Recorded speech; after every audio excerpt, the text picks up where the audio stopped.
वचन, सत्य वचन, जीवन वचन, हर घर में ईश वचन, हर घर में ईश वचन।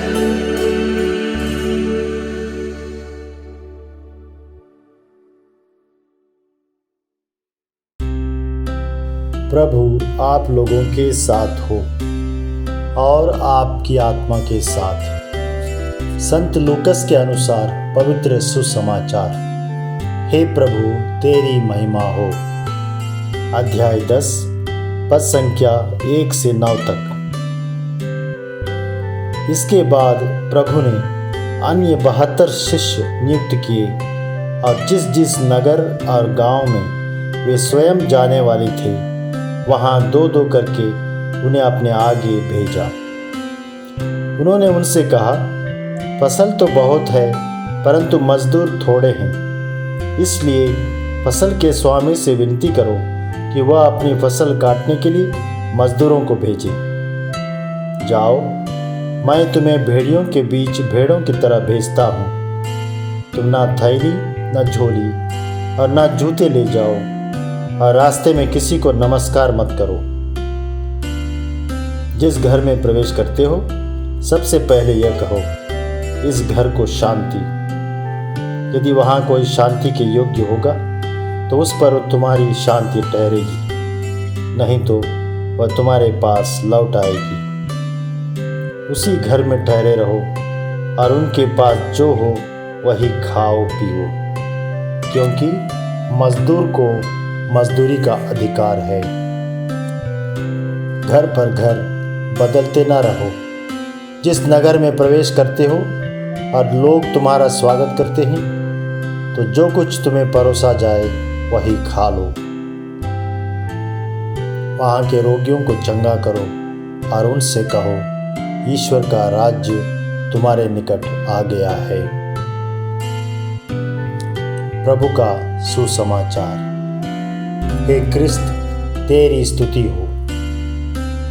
क्रिस्त में प्यारे भाई और बहनों, यीशु अपने शिष्यों से कहते हैं, फसल तो बहुत है परंतु मजदूर थोड़े हैं। जाओ, मैं तुम्हें भेड़ियों के बीच भेड़ों की तरह भेजता हूँ।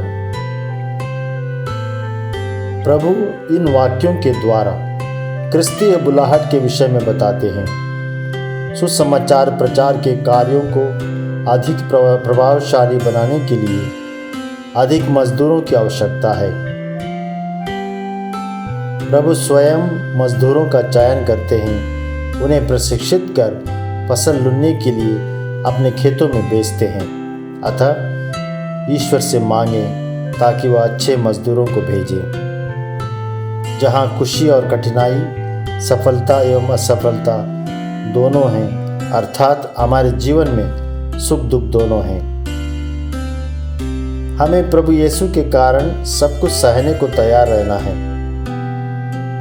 हम सब ने बपतिस्मा द्वारा क्रिस्तीय बुलाहट पाई है।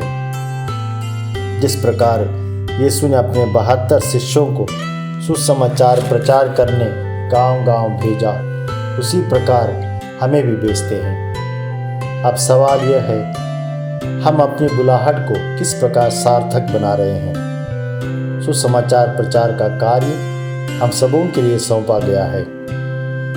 प्रभु यीशु के समय कई धार्मिक गुरु थे जिनके कई शिष्य हुआ करते थे। इन गुरुओं का कार्य जीने के एक नए तरीके की तलाश करना था।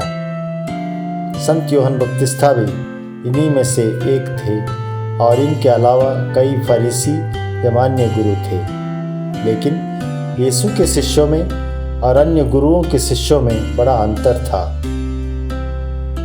इसका उदाहरण हम फरीसियों में देखते हैं। जब वे मिशन कार्य के लिए निकलते थे, उसका प्रबंध पहले ही कर लेते तथा अपने बटुए में पैसे लेकर चलते थे।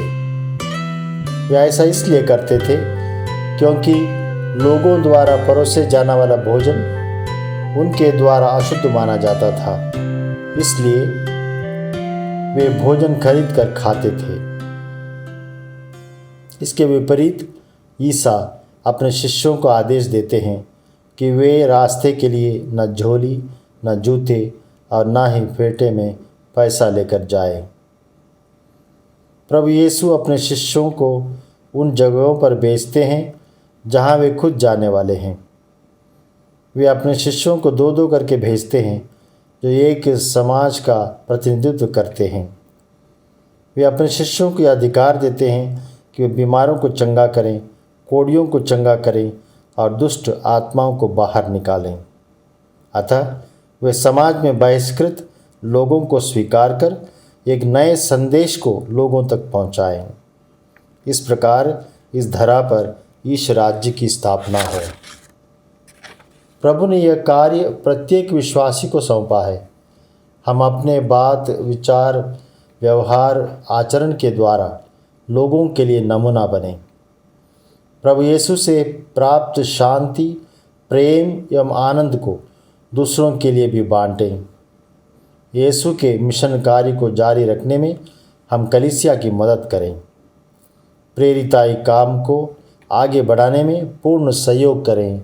आमीन।